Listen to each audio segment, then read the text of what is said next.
kabajamtoota keenya keessummaa takka isinii qabadhee dhiyaadheetiin jira. Daraartuu Boonaa eenyu? Daraartuun Boonaa ana. Maqaan dhaloota keetii hoo kan warri keessan siif baase eenyu jedhamta? Maqaan dhaloota kiyyaa Alayyaa Asladdiin naan jedha. Eessatti dhalattee guddatte? Iddoon dhaloota kiyyaa Gabibattiin dhaladhee Qumbittiin guddadhe. Bara ijoollummaa keetii hoo akkamitti dabarsite? Bara ijoollummaa kiyyaa ganti keenya Gabii barraa Qumbittiin guddadhee abbaa kiyya yeroo sanii fi waan dargin ajjeese jechaaf achirraa nuun baqatanii ganti keenya ganda eessummaan kiyyaa biratti Qumbitti guddadhee jechuudha. Yeroo ijoollummaa san keessatti nuti yogguu sanitti ganda keenya keessatti ijoolleen shamarranii jira, dargaggoota jira, heellee taphatanii dubri heellee taphataa, dhiirti immoo shaggooyyee taphattee jechuudha. Ansan jalatti shaakalaa ture jechuudha. Gusan xiqqoodha daa'ima gusan jala deemiti. Osoo ayyoon tiyana dhorkutu jala deemee shaakalaa jechuudha. Haarratti dhagaa gubbaa dhaabbadheetiin ijoollee xixiqqoositti shaggooyyee fa'aa taphadha jechuudha. Kanarraa kan kaaseen taphni gaafsan taphannullee heellee dubiraaf kanneen dubri taphataa ture. Amaya odalaga amaya hanoda alaga ya magala haru misha alaga jecha tura taphannee kana taphannee jechuudha. Kana immoo dargaggoota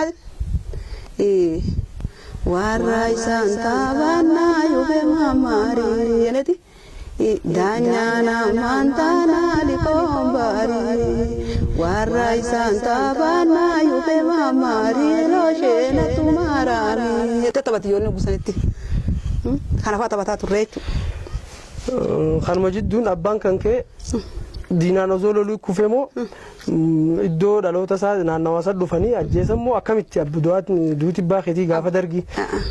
Abbaan kiyya kun akka itti du'e gaafsanii safara gali jedhanii.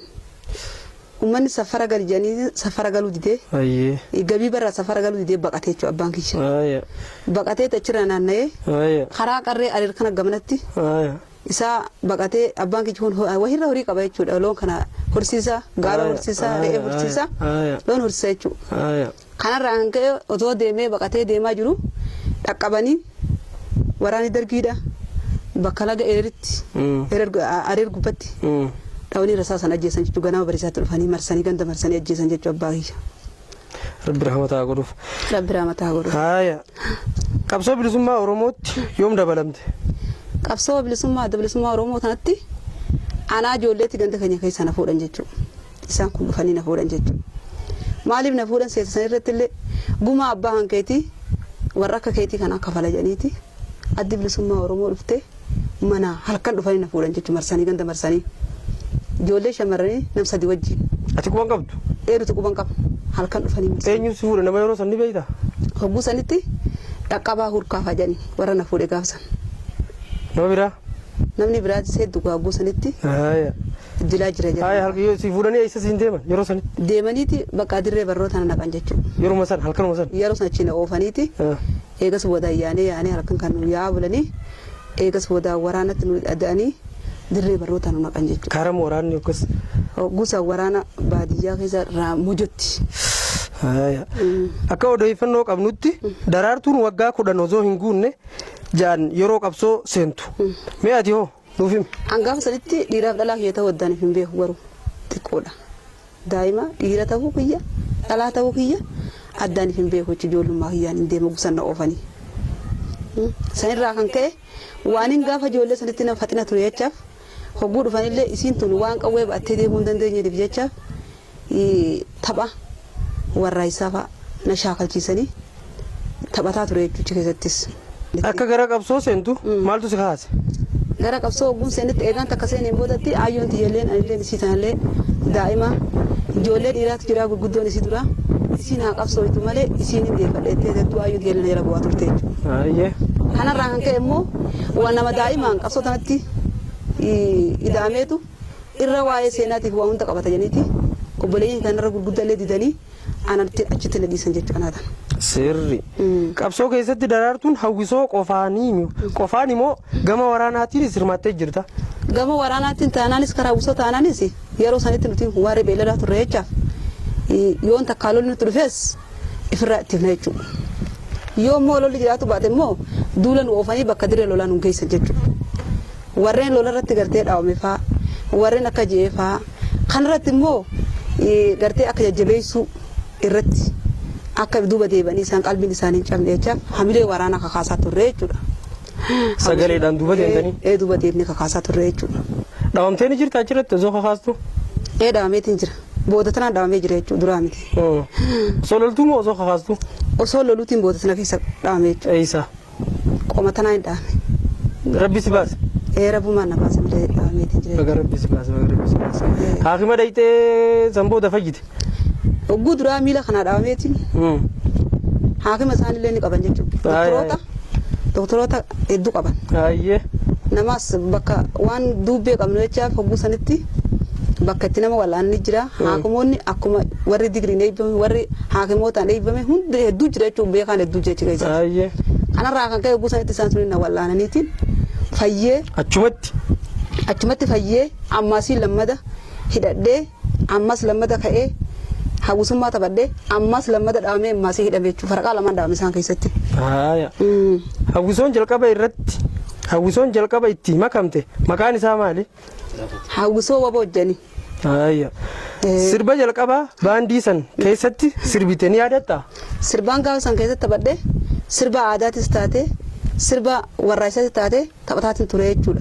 Har'aan kan sagaleen tiyya bareedduu waan taate jechaaf hedduu waraanaa fi waraana kakaasuu fi kanarratti illee haalaan baay'ee na jaalatan isaanillee.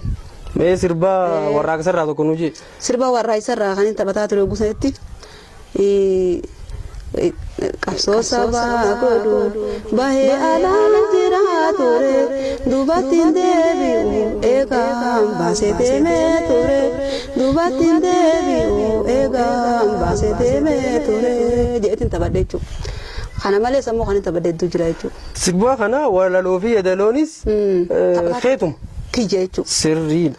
Sirba kee yaa dhiiroo haa yaadannu jedhu bohaarsituu jaaniiti miidiyaa hawaasaa yuutuub irratti maxxanfamee jira. Sirboota kee irra caalaan maqaa nama biraatiin jira. Maqaan kee yeroo dhabamu ati akkamitti laalta?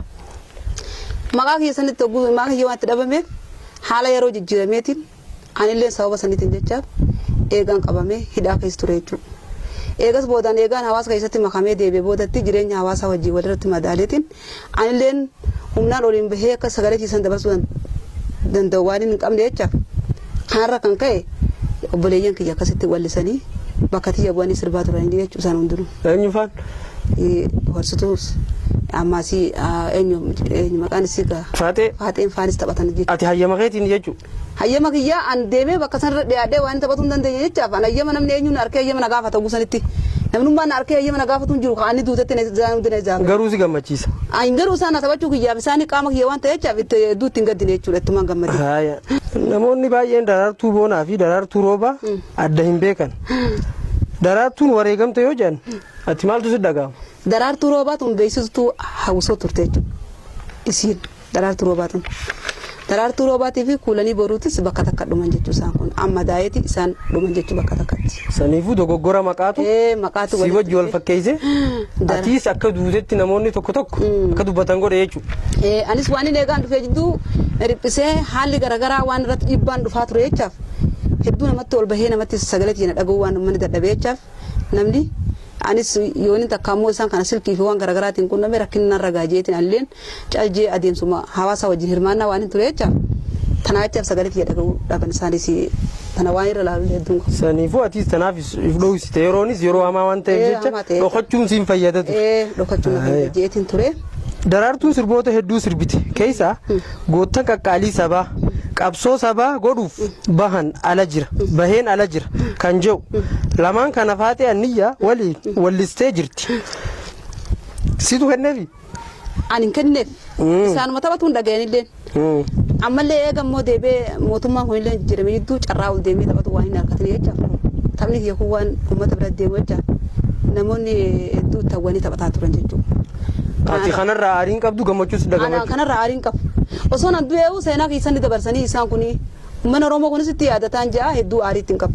Garuu ammaaf eegana dhagaaniin booda ana jireenya kana dhagaaniin booda yoo taphatan ammoo ittiin aara. Kan biraa ammoo sirboonni wooboo koo yaa jaallan qabsoo waa hillan jireenyaa koo kaja'u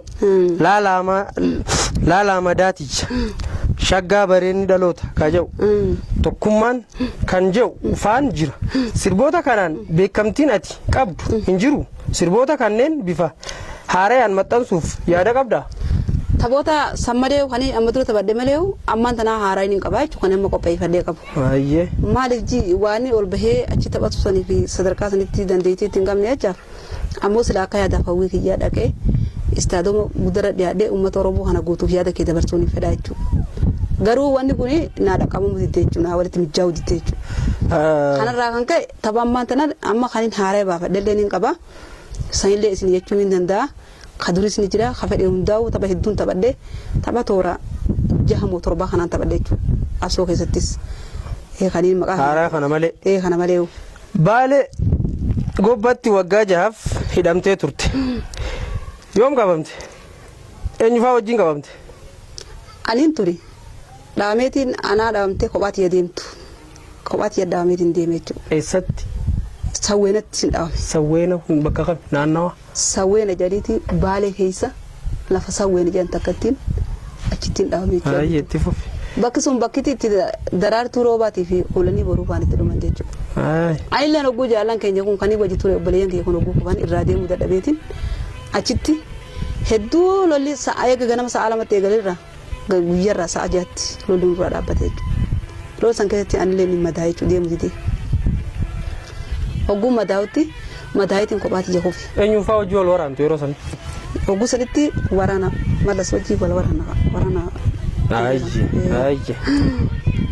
sanii wajji wal dhoyna jechuudha achi nu dhufe achiin bakka dhaamee kophaatti jetti shorroqee hurruma keessa seenee kophaa kiyya bahee jechuudha osoo namatti hin bahiniin bultii 15 kophaatti yoo ta'a gaara keessa nyaataa dhugaatiin osoo hin jiru nyaataa dhugaatiin takka hin jirre nyaataa dhugaatii tana maaliin nyaadha seeta tiinii janiiti biyya arsitti shonka janii tiinii tanaa jira kophaatti jetti kaniin madaa'ee deema shonkaa kana seen taa'ee raasaa keessa nam tokko na bira jiru ilmoo namaa takka na bira jirtu anuma qofa deemeetiin hogguun bakka shonkaa tan dhaqee taa'ee harka tokkoon kan hin madaa'ee qabu qoma tanarraa qabu harka tokkoon akka lafatti ergee nyaadha jechuudha halkan useen deemee hurruma keessa kophaatti usee gachiisee rafa rabbiin ammaas takka waa takkan afaan hin fidne hangana keessa bineensinis dhufeen fee bineensinis takka rabbiin irraa qabee takka natti dhufne jechuudha kanarraa hankaaseen bultii 15 kophaatti deemee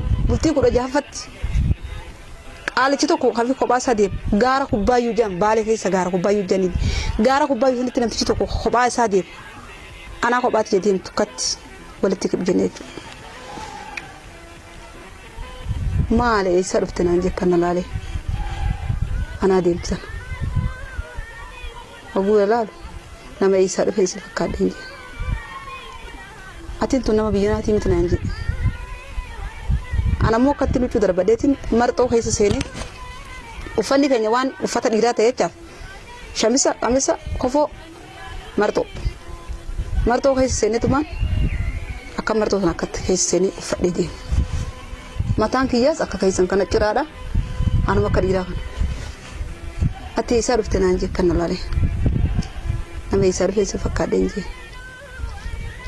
qawween deemuu dadhabeetiin qawwee irraa goda jalatti awwaalee goda jala lafa godaa jira lafa dhagaa jira dhagaa kana jala kaayee awwaalee deeme jechuudha. Biraa fagaattee moo maddii? Fagaadde biraan deeme mallattootti godheetiin lafa akkana lafa gaaraa takkana jee laalee irraa deemee akeekkadhee laalee kaayee waan hin deemuu hin dandeenyeef jecha hidhannooti ijaaree qawweeti keessatti jabeessee usee deeme caalchee osoo hin deemutti itti dhufe. Ogguutti dhufu qaalichi atiin tun nama waraana adda bilisummaa Oromoo keessa ture na fakkaata naan jedhe sanis itti kan dhaabbadheen deebi'aa tokko laalee Yoo qaalichi kun natti cheddeemes shugutiin qabamaas qawwee malee shugutiin qaba. Sagalee ta'u. Shugutiin qaba xiqqoo si tanaan qaba. Shugutii tanaan akkatti laal haada wanni kan jalatti cheddeebsee irra darbadhee deema. Yoon inni kun akkatti anaatan akkatti na tachi agaragalee qaalichi kun takka ammoo na jeesu takka kara jechi agaragalee shugutii tanaan dhawajeetiin itti laalladhe jechuudha. Qaalicha laala dhaabbatee akka narraa fagoo dhaabbatee na gaafate. Atiin tun nama lafa fagoo irra deemu fakkaata arrabni hanqee kun siidhaa jedhama. Sagalee hanqee akka sagalee namatti hin dubbattu nama lafa fagoo dhufe fakkaata. Maaliif kophaa hanqee kala fagoo ta'e deemta naan jedhu. Akkuma itti baansanii aniin tun waraana dabasummaa Oromootiin ture hin jedhu. Inna qaalichi ka'eetiin nama si yaame waan areerallee taatu ka'ee sii fidee dhufaati. Asinne eeginaan jeen deemne haa jeetuma usee dhaabbadhe. Dhaabbadeetuma qaalichi ogguun silaa ol garagalu anduruun kute kana bira bayeetiin kute. Amma ogguun bira kutu kana bira kutu. Ammas deemeetiin ijoollee lafa baale sanatti uranee janiiti loon qarree loon qubsiisan. Ogguun sagalee qa'ee maddii taa'usee taa'u dhageeffadhu. Ijoollee shamarranii malee sagalee nama guddaa keessa hin jirtu. Dhageeffadheeti ijoolleen shamarranii maal nagooti jee usee ka'eedha. Halkan. Ogguun dhagu ijoollee dubiraa useetuma jidduu seene usee huccuu akka darbadhee eessaa deemtanaa jetti ijoollee. Mara akkanatti hin deemaa anillee gandi keenya uranii erga jiraa jee itti fakkeesseetu iljee usee gachise. Ogguun gachisu qaalichi tokko nu dhufe. Ogguun dhufa hanganumatti qaalichi kamatti anagaa namni lafaame halkan gaawgoo sene anis ijoollee dubiraa qofaa mire seetiin bira shirin je qaalichi seetuma nu laalee na laaleetu musee mana keessa seetu nu laaleetu gaddeebeetu waraana fiti daa'imni ogguun an sila amma xiqqoo shilim je ijji namaa hirriba qabdi ogguun xiqqoo shilimaan jiru ka'eetiin deema ogguun an jiru duruu daa waraana marfameen odoon bariin duraan deema jeetan maanis amma ogguun akkan hojii duruu waraana marfamee jechuudha waraanni qacan godhan na qabanii Gara ko baay'ee keessa na fudhaniiti gindhiirna geessanii gindhiirra makiinna darbanii waan gobbatti na hidhan jechuudha. Achittiin gobbatti hidhamee haamata jaha hidhamee bahee jechuudha. Shugutii keessi raawwatan. Shugutii ijaan raawwatan. Oggaasi qaban miidhaan isaa sirra geessanii jiru yeroo sana. Yeroo sanatti waan uummata alaa galchaa maaree alaa galchaa jedhan jechaaf. Miidhaan sirra ga'een jiru. Miidhaan eeguu sanitti narra hin geessine laal. Miidhaan mana hidhaa sanitti sirra ga'e hoo maal? Miidhaan mana hidhaa keessa narra ga'e gaa hidhaniitu nu taani amata jaha guutuu hidhamnee odoo ilmoo namaa takka jettiin arginu osoo mana marfamnee gaa oguu takkitti shintibeetii baanu malee oguun taan mana keessa gallee hin jettee warra qayyimas kalfaatichi dhufee nu gargaara guyyaa aladaaf sabtii jireenya keenya nurraa jijjiira warri qayyimas qal mootummaan ammoo gaa waan barbaachisu oguu saniif ittuma kennitti. Egaa ta'ee dhamaadhaan nutti kennan. Ganama galgala? Ganama galgala nutti kennan. Maal nyaata daabboo moo biddeena? Sa'a daabboo sa'a biddeena nu fidanii ganama daabboo fidee takka takka nu kennan. Mana hidhaa sanirraa yoom baate? Mana hidhaa sanirraa 95 bahe. Bara 1995? Bara 1995 bahe. Amma maalirra jirta daraartu? Eegas boodaan gallaan galeetiin bakka 97 keessa bakka bultii ijaaree jechuudha. Egaa hawaasatti makamte bultii ilmaan horattee ilmaan meeqa qabda? Ilmaan 5 qaba. Maqaan isaanii eenyu fe'en? Dhiira meeqaa fi dubara meeqa qabda? Dhiira dubara 3 fi dhiira 2 qaba. Maqaan isaanii eenyu fe'en jedhan? Tokko Magarsaadha. Ayyee. Tokko Mul'ata. Ayyee. Tokko Hambisaadha. Ayyee. Maqaa ijoollee kee kana baaftee gootuuwwan itti yaadatu qabda? Maqaa isaanii kana wajjin ni yaadadha jechuudha. Kan qabsurra wareegaman? Eenyu fa'a? Kanuma waamte fa'a? Maqaa ijaaramee kana maqaa kana isaan hundaa qaba jechuudha. Isaan hundaa qaba? Sirrii yaadannoodha jechuudha. Achumaanuu maqaa abbaa mana keetii daawwattoota keenyaaf nuuf ibsuu dandeessaa? Maqaa abbaa mana kiyyaa Anijii Sheekaa jedhani. Aliyyi Sheekaa jedhani. Anijii Sheekaa jedhani. Anijii Sheekaa jedhani. Sirrii. Inni hoo qabsoo keessatti hirmaannaa qaba moo? Inni lakkii qabsoo keessatti hirmaannaa qabu inni hawaasuma keessa ture. Akkas. Waggoota 20 oliif if dhoksitee jiraachuu turte. Amma immoo gadaan deebi'ee daraartuun haadha siiqqee gadaa humbannaa bareentoo taatee jirti. maaltu sitti dhaga'ama? Anamma carraa kan harkadhee gadaa uumbanna bareentumaa kana keessatti filatamuu kiyyaaf baay'een itti gammada jechuudha. Carruma kana uummanni keenya waliin gahee uummanni Oromoo beekaa fi hayyuu meeqaa duratti sababa maqaa Oromummaa kanaatiif hedduu dhumaa ture jechuudha. Har'a immoo sababa kanaan akkatti dirree ifa bahanii Oromummaa isaanii kanaan gadaa isaanii kan durdeeffatuu isaanii baay'eetti na gammachiisa jechuudha. Sadarkaa qabsoon Oromoo irra geesse kana akkam ilaalta? Sadarkaa qabsoon Oromoo irra geesse har'a maqaa Oromummaa kanaan kan mul'atu jechuun dura gammachuu guddoodha jechuudha. Kanarraa kan kaase ammaasii dhugaa har'a carraan kan Oromoo waan ta'eef jechaaf. Anammoo waa hedduu xiqqoo wanni natti dhagahamu osoo silaa obboleeyyan keenya kun warreen akkatti wal afaan dhufanii wal afaan akka tatta'an kun walitti wal jajjeeqan kun odoo silaa tokko ta'anii wajjin hiriiranii fedha jechuudha.